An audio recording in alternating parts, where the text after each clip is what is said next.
Analytik společnosti Silverum Pavel Hála, dobrý den. Dobrý den. Kvantitativní uvolňování, o kterém nedávno rozhodl FED, vzbuzuje relativně velké emoce. Myslíte si, že skutečně přispěje k oživení ekonomiky Spojených států? Já si myslím, že nepřispěje. Já si myslím, že je to samo o sobě nesmysl, protože tohle už je druhé kolo toho quantitative easing. No a to první kolo vlastně nepřineslo vůbec nic, tedy z hlediska toho, co nás zajímá, to znamená především zaměstnanosti. Naopak způsobilo růst akcí, růst komodit, zlata a tak podobně. Ale ten samotný problém to nevyřešilo. A FED vlastně nyní dělá to, že vezme ten samý koncept, neúspěšný koncept a aplikuje ho znova. Já si myslím, že jako očekávání jsou jasná a vidí to snad všichni, kromě Fedu. Dále já si myslím, že v Americe, nejenom Fed, ale spousta Američanů se obecně snaží najít nějaký rychlý recept na tu krizi nebo na rychlý recept na to, jak ven z krize.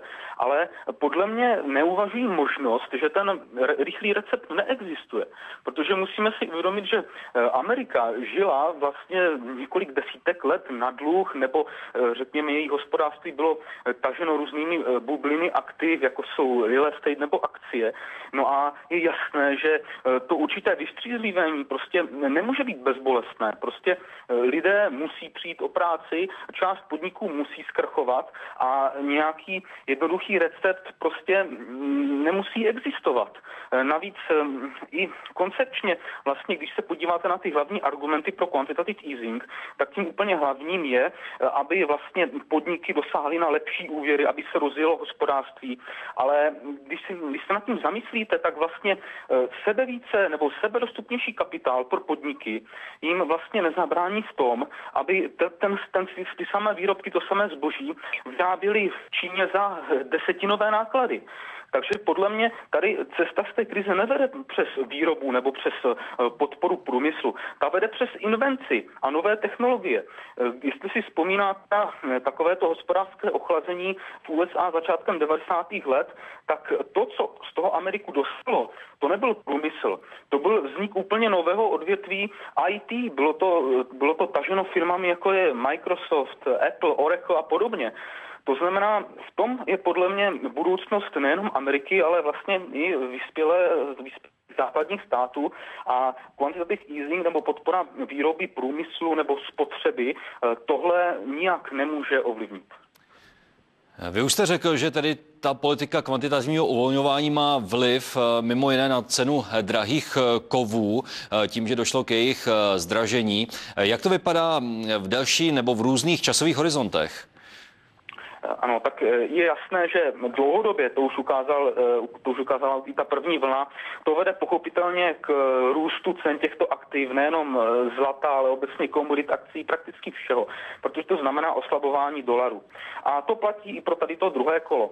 Na druhé straně spousta lidí si neuvědomuje to, že ten efekt není okamžitý. Obecně veškerá ta ustanovení nebo veškeré ty akce Fedu mívají určitou časovou prodlevu.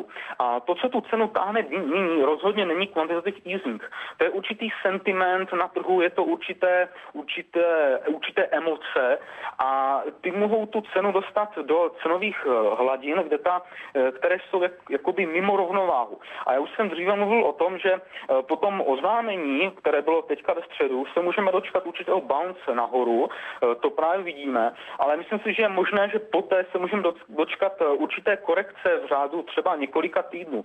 To si myslím, že je stále možné.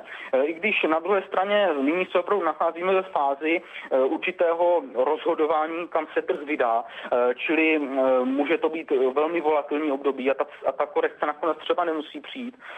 Podle mě velmi důležité bude, zda se stříbro dostane pod $25. Pokud se tak stane, tak si myslím, že ta korekce je pravděpodobná. Ono, přestože stříbro bývá označováno jako minoritní kov, tak během těch posledních týdnů ku podivu tu cenu těch drahých kovů táhlo nahoru, překonávalo i ostatní drahé kovy, především zlato. Čili to bude podle mě pro ten další vývoj klíčové a sledoval bych právě stříbro a to, jak se zachová.